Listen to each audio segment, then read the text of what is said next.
merely a utility. That's no different than you not necessarily like your boss that you got to go to work, take shit just to get a paycheck. That's the same thing we talk about, where you abide by laws. You see what I'm saying? Most of the laws in the United States make no sense, but you abide by them anyway. Don't even question them. You see what I'm saying? So this is what we're dealing with here when we're dealing with this particular concept. So this particular energy here that we're dealing with here. All right.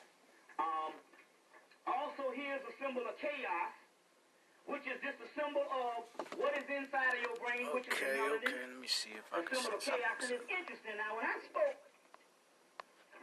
the other day I speak at a lot of larger cities. Okay. And it's always a treat when you go to towns where, well, I just show you this. This is another symbol of chaos, which is also, they say that melanin never stops moving. Now, it's always a treat when you go to smaller towns where, and it's interesting. This is the funniest thing that, the spirits work. I went to a small town like Jackson, Tennessee. Everybody was in it. And I go to Orlando, Florida, which is mainly run by all whites, where the people are much more dead. You see what I'm saying? And so what happened is where the church is ruled. So the people that were there were already conscious, so you didn't have to really worry about that. But the key was they asked certain questions like, well, because they're still battling. So they were saying, well, if you don't worship, you got these many names for God. Well, what is the God that you worship? I said, what's the God that you worship? They gave me the name of the God they worship. And I said, well, that's the God I worship. And I said, what's the God? And there's another guy that's a Muslim. And I said, well, that's the God I worship. And I said, the key is that you were putting a label on something that's undefinable. How in the hell can you put a label on this? Look at the concept of the chaos sphere, which is the greater macrocosm. How can you put a name to this? You understand what I'm saying? And it's a good thing that's coming on. Walt Disney brought out the thing, the Gargoyles, which is very key. You got to start watching this cartoon. Because these cartoons are not made for doggone children. They're made for adults. Now, when they first came about, now remember now, how many people saw they see this cartoon, the Gargoyles? They got a girl on there. Yeah. Right? Conan and, your X-Men and all. But they got a girl on there that has long black hair. When she got shot one time, and the mother and the father came to the hospital, and the mother was a Native American, and the father was a black man. And she's the only one that's in contact with them other than this guy Xanatos, who brought them back out of so they live again, so they came out of hibernation. So she's the only one that's in contact with him, is the only friend. But it's interesting when she asked one of the older gargoyles, what is your name? He said, I don't have a name. She said, you don't have a name? He said, well, why would anybody have a name? Why would anybody be labeled? Because he was saying, I'm so remote. Now remember, the gargoyles are black people, basically. They've been in hibernation. And they said that they will live again when the temple is risen above the clouds, which is metaphysical. The temple rising above the clouds is none other than the kundalini raising up and your energy raising up above the clouds. Let me get a picture of the kundalini. Your energy raising up above the clouds, which means above the head level. The upper room is what they call it. You understand what I'm saying? So they lived again. So now, it's interesting because the Xanatos man got this castle. This castle will rise above the clouds. The castle means your body. Temple, castle. And he took it and put it on top of a tall high-rise. And it was above the clouds, and they woke up. Well, it's talking about you going, your higher energy rising up to the third eye, and you waking up. You understand? But they asked, he said, what's your name? He said, well, I don't have a name.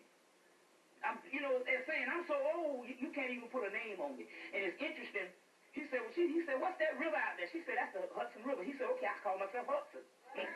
What the hell, Since you need a name and we need to be defined, I call myself Hudson.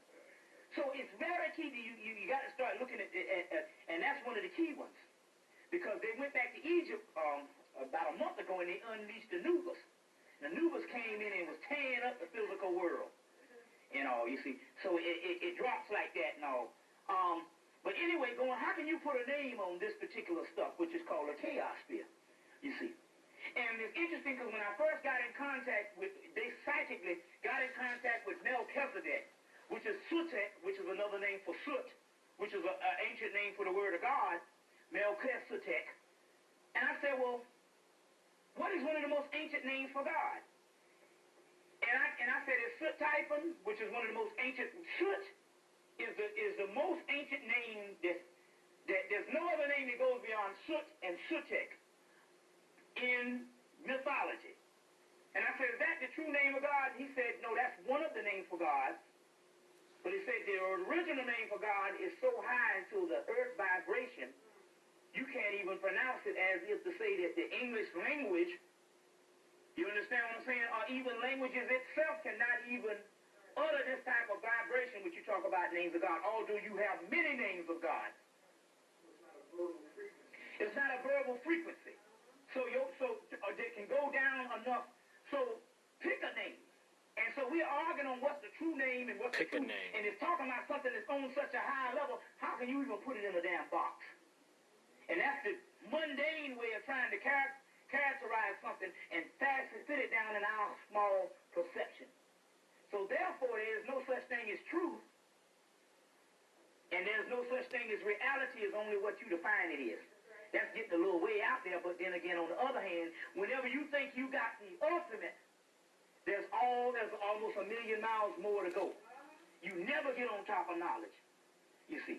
So the chaos thing, and so now, they call it quantum physics, which is the white boy studying in college now, and they call that chaos physics. You see, they call it quantum physics. You see what I'm saying? Now this is interesting. Which is the movie that celebrates this? Is the movie In the Mouth of Madness, which is a key movie. You need John Carpenter's In the Mouth of Madness. Came out last year, 1st of '95. Key movie that celebrates all of this. Reality is only what you tell yourself it is. As you can see, you see this porthole. And you see this particular spasm or whatever coming out of the porthole. That is none other than your energy. And what you would look like as definable as if we have to show it on a physical dimension, this is something that's so great until we are only just tipping the iceberg of who we really are. You see what I'm saying? And if you see, and now one of the key things to define you, which you can actually register on the physical, and say, well, what are we like? When you look at the water, the ocean, it's the key. It's the only thing that's made in the physical that we can actually say, what are we like? You see what I'm saying? Because there is no laws that can contain water. You can put it in a bottle, which this vessel is nothing but the bottle. But there are no laws that contain water. Water seeks its own level. So we're talking about, that's why they say the divine waters of chaos. You see, now this is interesting. Because here you see the chaos sphere, but you see a church. The church is nothing but your black body. And when you go and see the movie In the Mouth of Madness, you're going to see that everything is coming from behind a church. You see, John Carpenter's In the Mouth of Madness. Sam Neill was the guy who was the star in this movie. But anyway, this is nothing but you going back into the other dimension of the church. So in actuality, this is a restriction. This container is restricting us, and then one time this is going to break free from all of that. Break free from all of that. So these are also symbols and all of which we're trying to get people to understand. Here's another one. The symbols of the chaos sphere. You see what I'm saying? So in actuality, when you see this, this is you coming, and when it comes through this way, it's going to eat up everything in the physical. Another key movie that celebrates this is Stephen King's movie, The Langoliers. Did you see that? The Langoliers. You see these little black dots. You see these little black, these little black dots, and they ate up the physical. So it looks like taking us, and it's a picture, and each time they take a chunk out, there's blackness behind us. Because this is only an illusion. So the Langoliers, which is Stephen King, is John Carpenter, all those study our science. You see what I'm saying? John Carpenter's They Live. Great movie on the New World Order. You see what I'm saying? But the Stephen King, The Langoliers, is dealing with this particular thing eating up the physical. And the only way they were saved is they had to